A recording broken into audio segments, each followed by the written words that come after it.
Hello，大家好，今天教大家做一款家庭版懒人马芬蛋糕，下午茶必备的一款小甜品。做法和用料都非常简单，即便是新手小白做也是零失败。里面还可以放上自己喜欢吃的各种坚果。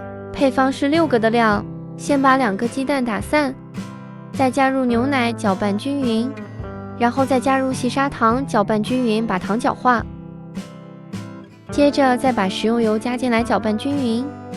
最后再加入低筋面粉、泡打粉，继续用打蛋器搅拌均匀，直到搅到面糊细腻光滑的状态。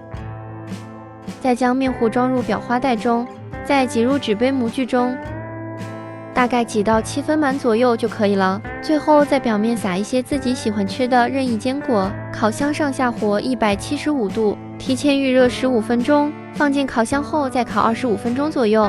表面金黄即可，好吃松软的马芬蛋糕就完成了。